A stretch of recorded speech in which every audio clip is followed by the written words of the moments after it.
नमस्कार दोस्तों, स्वागत करता हूं आप सभी का योर ग्रोथ चैनल पर। आज के इस वीडियो में हम जानेंगे कि एक टेलर यानी कि दर्जी के क्या काम होते हैं।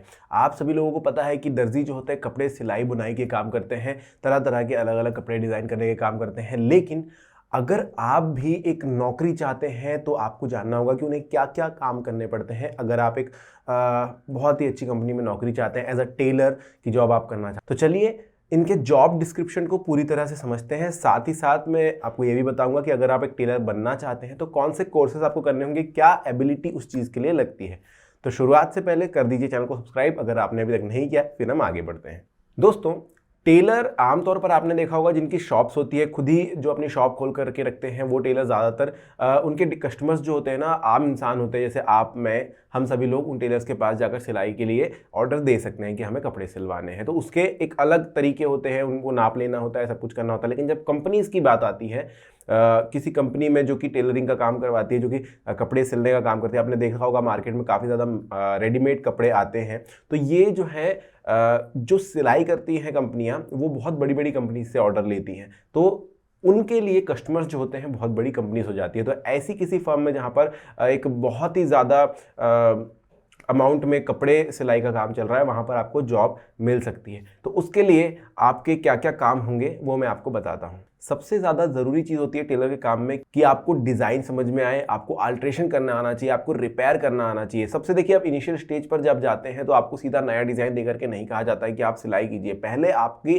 कैपेबिलिटी को आंका जाता है कि आप क्या कर सकते हैं। तो उसके लिए आपको अल्ट्रेशन के काम दिए जा सकते हैं, आपको उसके लिए कुछ कपड़े रिपेयर करने के काम दिए जा सकते हैं और आपके काम को परखा जाता है। तो आपको ये चीज़ आनी चाहिए, आपको कपड़े अल्टर करना आना चाहिए, साथ ही साथ आपको कपड़े की डिज़ाइन समझ आनी चाहिए, नए कपड़े डिज़ाइन कैसे करें उसके लिए भी आपके पास जो है दिमाग में चीज़ें होनी चाहिए। साथ ही साथ क्या रिक्वायरमेंट्स है, एक टेलर का काम होता है कि वो कस्टमर से इस बात को डिस्कस करे कि उन्हें कपड़ों में क्या अल्ट्रेशन की ज़रूरत है, क्या मॉडिफिकेशन की ज़रूरत है, क्या कुछ रिपेयर करने की ज़रूरत है। अगर आपके जो कस्टमर बहुत बड़ी कंपनी है, मान के चलिए आप वहाँ पर काम कर रहे हैं, तो आपको वो चीज़ सारी समझ में आए कि उनकी क्या रिक्वायरमेंट्स और उस हिसाब से आप अपने कपड़े को डिज़ाइन कर सकें।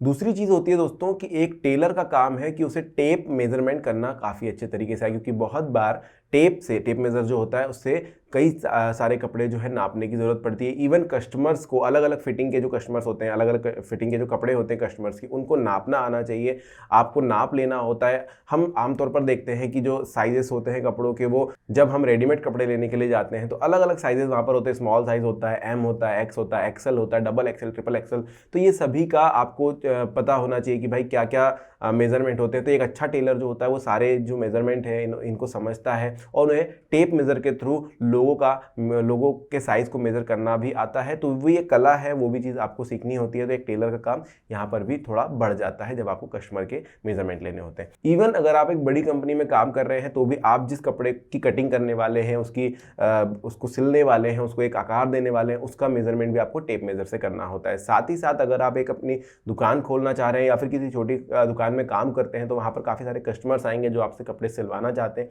तो उनका मेजरमेंट लेकर के आपको पता होना चाहिए कि कहाँ कहाँ का मेजरमेंट लिया जाता है और इस हिसाब से कपड़ा किस तरीके से सिला जाता है। उसमें भी डिज़ाइन होती है, तो कस्टमर के रिक्वायरमेंट्स आपको पूछने चाहिए कि किस डिज़ाइन का आप पहनना चाहते हैं। काफ़ी सारी चीज़ें होती हैं, तो वो आपको आनी चाहिए। अगला जो काम होता है दोस्तों, अभी आपने मेजरमेंट ले लिया, अभी आपने कस्टमर की डिज़ाइन रिक्वायरमेंट को समझ लिया। अब अलग अलग कंपनीज के रिक्वायरमेंट्स के हिसाब से उन कपड़ों की सिलाई करना और उनको एक सही आकार दे करके उस बने हुए जो प्रोडक्ट है उसको कंपनीज को दिखाना भी आपका काम होता है कि क्या ये प्रोडक्ट सही तरीके से बना है। तो जो बड़ी कंपनीज होती है पहले सैंपल तैयार करती हैं, उन सैंपल को जांचा जाता है, परखा जाता है कि क्या ये सही है। उसके बाद जो है आपको एक बड़े पैमाने पर उस चीज़ की सिलाई भी करनी पड़ती है।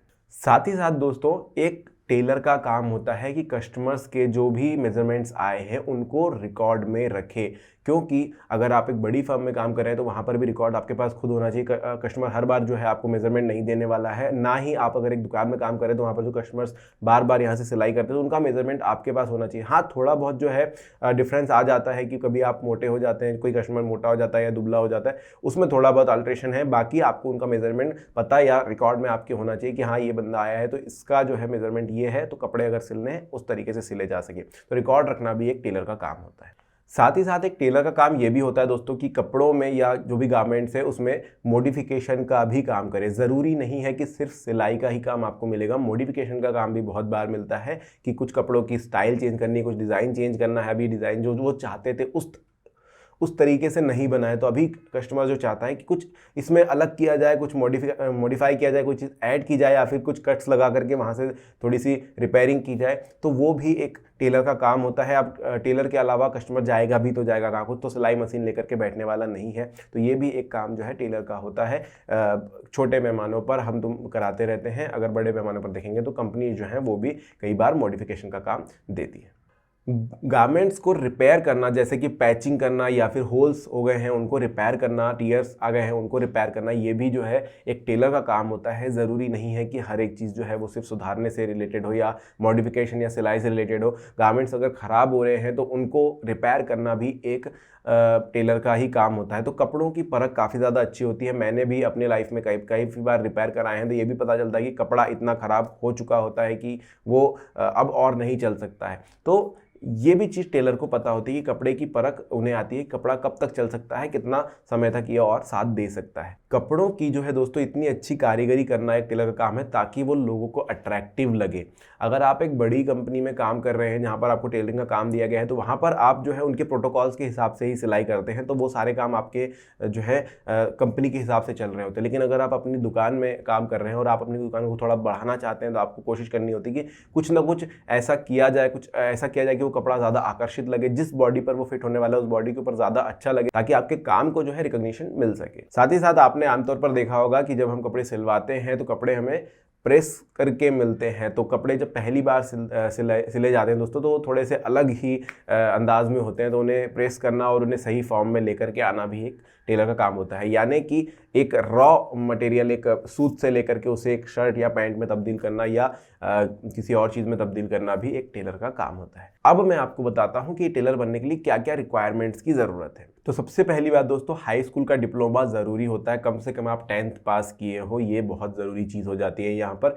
इसके अलावा आप चाहें तो ITI कोर्सेज भी कर सकते हैं, जिसमें कढ़ाई, बुनाई, सिलाई सभी कुछ बहुत अच्छे तरीके से सिखाया जाता है।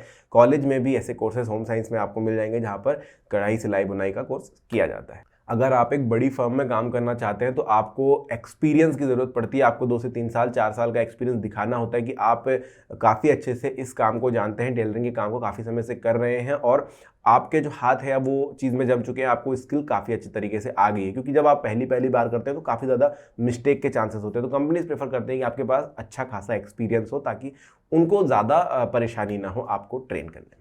दोस्तों, एक टेलर बनने के लिए रिक्वायरमेंट होती है कि आपको कपड़ों का काफ़ी अच्छा नॉलेज हो, फैब्रिक का अच्छा खासा नॉलेज हो, साथ ही साथ क्लोथिंग डिज़ाइंस का भी अच्छा खासा नॉलेज होना चाहिए। साथ ही साथ आपको ट्रेन में भी चलना होता है, तो ट्रेंड में अभी क्या चल रहा है उसका भी आपको नॉलेज होना चाहिए कि भाई अभी जो है बेल बॉटम नहीं आ रहे हैं, अभी जो है नैरो फिट जीन्सेस आते हैं या पैंट्स आते हैं, अभी कुछ नया चेंज हुआ है, पहले एप्पल कट शर्ट्स आया करती थी, अभी शॉर्ट कट। तो बहुत सारी चीज़ें होती है, इस तरीके का नॉलेज आपको होना चाहिए कि क्या कुछ बदलाव समय के साथ चल रहे हैं और आप उसको ट्रेंड में रख सकें।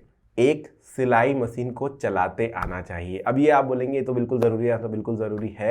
एक सिलाई मशीन को चलाना आपको आना चाहिए, वो भी अच्छी तरीके से, क्योंकि वो भी एक मशीन है जिसको आपको चलाना पड़ता है और सभी लोगों का काम नहीं है वो। उसके लिए भी काफ़ी मेहनत लगती है उसको सीखने में कि कैसे बॉबिन भरी जाए, कैसे आपको धागा लगाना है, कैसे आपको उसे चलाना है, कैसे उल्टे डायरेक्शन में सीधे डायरेक्शन में वो चल रही है वो करना है। सारी चीज़ें आपको यहाँ पर आनी चाहिए।